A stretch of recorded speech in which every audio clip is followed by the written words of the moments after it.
Tonight, you're going to walk into your garage and look at the floor. You'll see a crack and you won't think twice about it.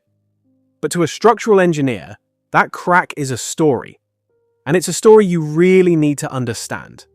That thin line in your concrete is not a flaw.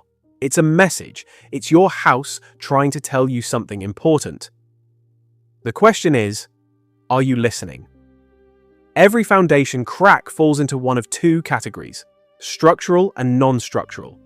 Non-structural cracks are like wrinkles on an old face. They're cosmetic. They happen because concrete shrinks as it cures. They happen because temperature changes make materials expand and contract. They're usually harmless. Usually. Structural cracks are different. Structural cracks are your foundation saying, I am moving, I am failing, I need help. And the difference between the two? That's where the real money lives, or dies. Here's what you need to understand about concrete. Concrete is incredibly strong in compression. You can stack a building on it, you can park a truck on it, but concrete is weak in tension. Pull it apart and it snaps like a dry cracker. That's why we put steel rebar inside it. The steel takes the tension, the concrete takes the compression. Together, they're unstoppable. But when that rebar starts to corrode, when water finds its way through a tiny crack and reaches that steel, rust expands. Rust takes up more space than steel. And that expansion pushes the concrete apart from the inside. It's called spalling, and it's the beginning of the end. Dr. James Richardson from the University of Texas studied this exact process. He found that once water penetrates a foundation crack, the rate of deterioration increases by over 400% in the first 12 months. 400%. That's not a slow leak. That's a cascade. So what actually happens when you ignore that crack? Let's walk through it step by step. First, water finds its way in. It's always water. Rainwater, groundwater, melting snow, it doesn't matter. Water is patient. Water is persistent. Water always wins. The crack in your foundation gives it a path. And once it has that path, it starts working. Second, that water begins to erode the soil beneath your foundation. This is the part nobody sees. Your foundation sits on compacted soil. That soil is engineered to support the weight of your entire house. But water changes everything. Water turns stable soil into mud. Mud moves, mud shifts, mud flows away. And when the soil moves, your foundation moves with it. Third, your foundation starts to settle unevenly. One corner sinks, another stays put. The house twists, the frame stresses, drywall cracks, doors stop closing properly, windows stick. You notice a small gap above your front door. You think it's just the house settling, like everyone says. But it's not settling, it's failing. Here's the counterintuitive part. Ignoring that crack actually costs you more money than fixing it. Way more. Most homeowners look at a foundation crack and think, I'll deal with it later. But later is the most expensive time to fix anything. A simple epoxy injection at the first sign of cracking. That costs a few $100s. A full foundation underpinning with helical piers?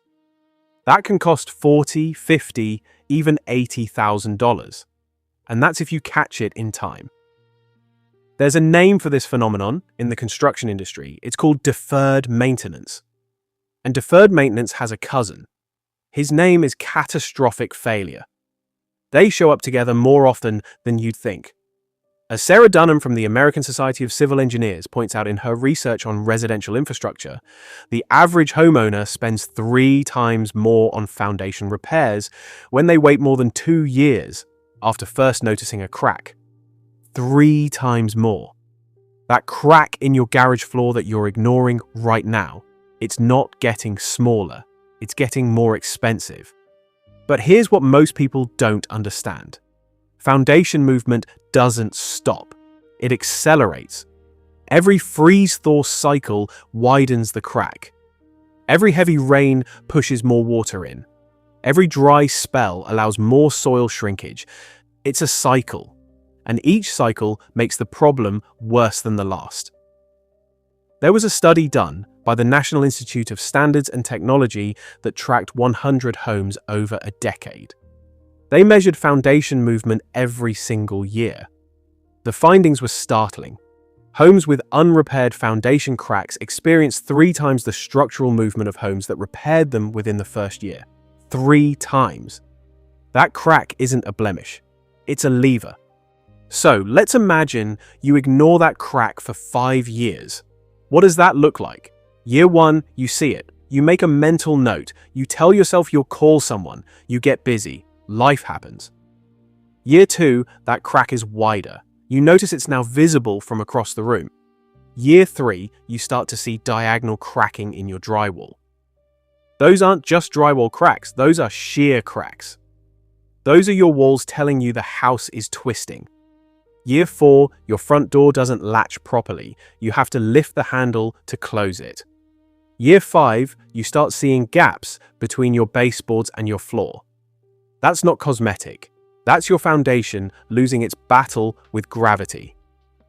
At this point, you call a foundation contractor. They come out. They run a level across your floor. They show you the numbers. And then they give you the estimate. And that estimate makes you sick to your stomach. It's not a few $100s anymore. It's the cost of a new car, or 2 new cars, or a college tuition. All because of a crack you could have fixed for the price of a decent dinner. Here's the brutal truth of construction. There is no small problem. Every problem is a seed. And that seed is always growing. You don't have a crack problem, you have a water problem. You don't have a water problem, you have a soil problem. You don't have a soil problem, you have a gravity problem. Gravity never takes a day off, and neither does water. Dr. Robert Levy, a geotechnical engineer from Stanford, wrote extensively about what he called the Foundation Failure Cascade. He described it as a chain reaction. First, a hairline crack appears, then water infiltrates, then the soil softens, then the foundation moves, then the structure stresses, then the building fails.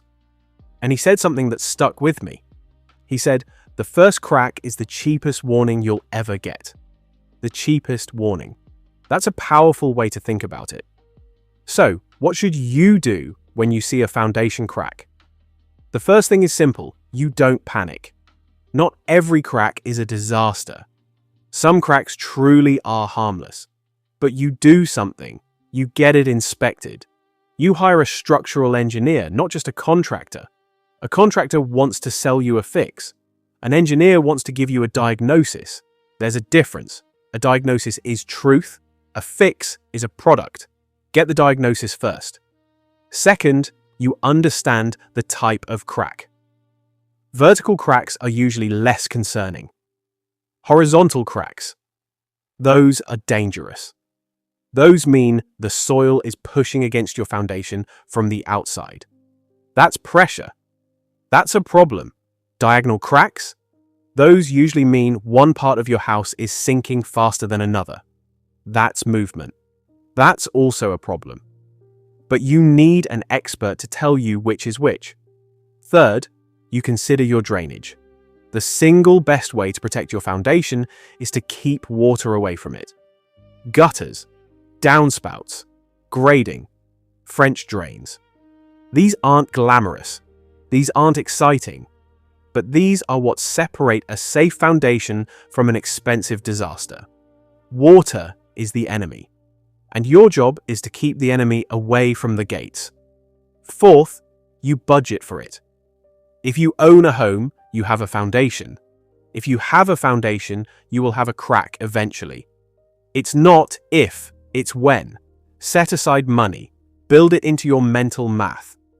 $1,000 today is better than $50,000 in 5 years. And finally, you act early. The single most important variable in foundation repair is time. Time is the multiplier. Time makes everything worse. Time is not your friend here. Time is the thing that turns a nuisance into a nightmare. Here's the closing thought. That crack in your garage floor? It's not a flaw. It's not a defect. It's a message. And messages don't get easier to read the longer you wait. They get louder, more expensive, more destructive. But here's the beautiful part. You get to answer that message, you get to call the engineer, fix the drainage, patch the crack, and sleep better at night. You get to be the person who catches it early. You get to be the person who listens. So tonight, when you walk into your garage and you look at the floor, you won't just see a crack. You'll see a story about water and soil and gravity, a story about time and money and decisions, and you'll know exactly what to do about it because you listened.